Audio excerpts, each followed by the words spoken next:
Assalamualaikum warahmatullahi wabarakatuh. Kami dari kelompok 7 yang beranggotakan 2 orang yang bernama saya sendiri Afria Dwi Astuti dan teman saya bernama Fernianti.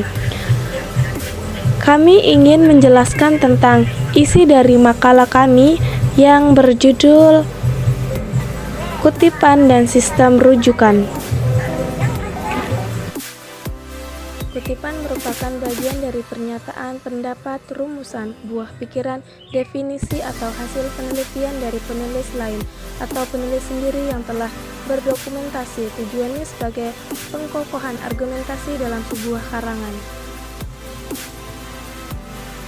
Kutipan terdiri menjadi 2 macam, yaitu kutipan langsung dan kutipan tidak langsung. Kutipan langsung sama persis dengan teks aslinya yang dikutip, sedangkan kutipan tidak langsung tidak sama dengan teks aslinya, melainkan penggunaan bahasa atau kalimat penulis sendiri. Adapun ciri-ciri kutipan langsung ialah 1.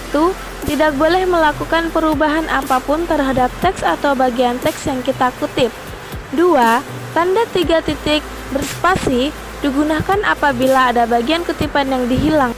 3. Menggunakan sumber kutipan yang berlaku, nama pengarang, tahun penerbitan, dan nomor halaman. Kutipan langsung. 1. Kutipan langsung pendek. Sistem menurut Kadir adalah sekumpulan elemen yang saling terkait atau terpadu yang dimaksudkan untuk mencapai tujuan.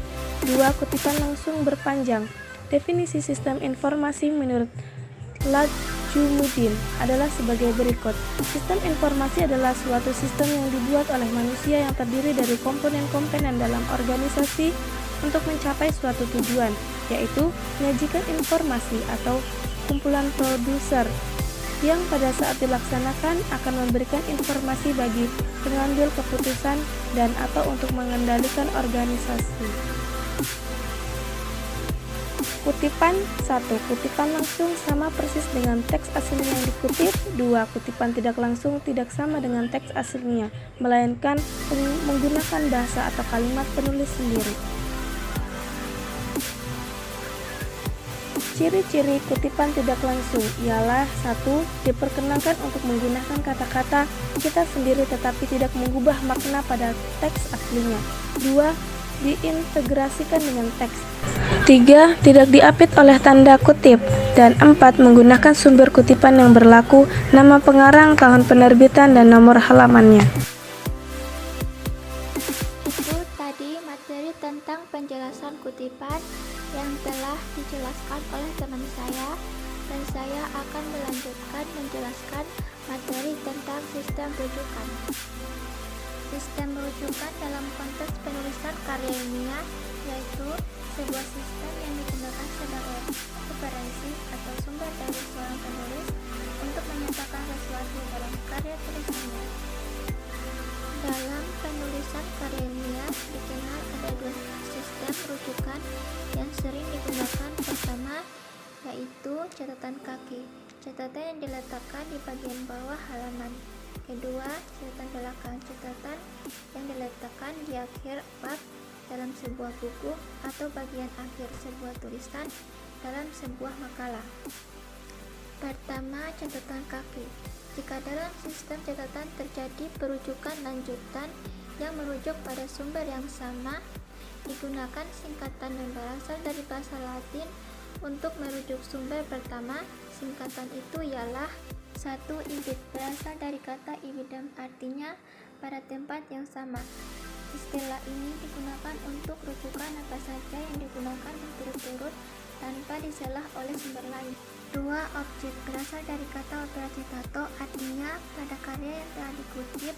Istilah ini digunakan penulis mengacu sumber sebuah buku yang dirujuk beberapa kali, namun sumber tersebut telah diselingi sumber lain.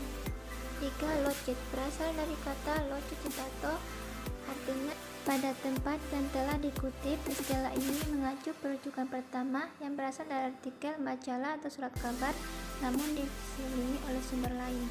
Berikut contoh penulisan catatan kaki beserta aturannya. Untuk edit, jika nomor halaman pengajuan sama tidak perlu dicantumkan nomor halaman. Untuk objek, Nama belakang penulisan diikuti oleh objek, diikuti nomor halaman jika nomor halaman berbeda dari perujukan pertama. Untuk logit, nama belakang penulis diikuti oleh logit diikuti nomor halaman jika nomor halaman berbeda dari perujukan pertama.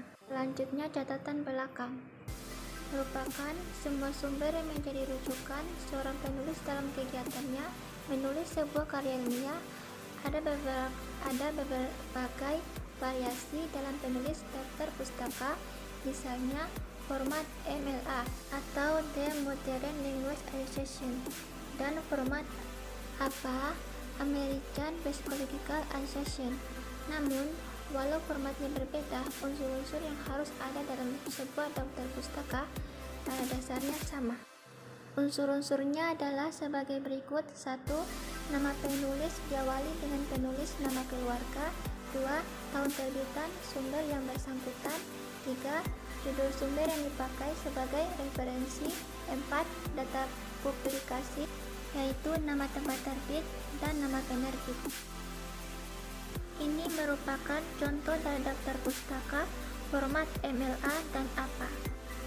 Perbedaan dari kedua format terdapat pada letak penulisan tahun terbit. Untuk format MLA di urutan terakhir, sedangkan format APA di urutan kedua setelah nama penulis.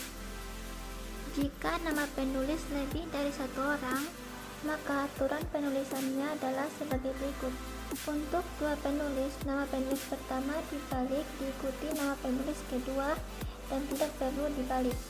Untuk 3 penulis, nama penulis pertama dibalik diikuti nama penulis kedua dan ketiga. Untuk 4 penulis, nama pertama penulis dibalik nama penulis berikutnya, bisa disingkat PKK yang artinya dan kawan-kawan.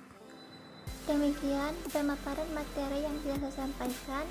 Semoga materi yang telah disampaikan bisa dimengerti untuk teman-teman semua. Akhir kata dari saya, Assalamualaikum warahmatullahi wabarakatuh.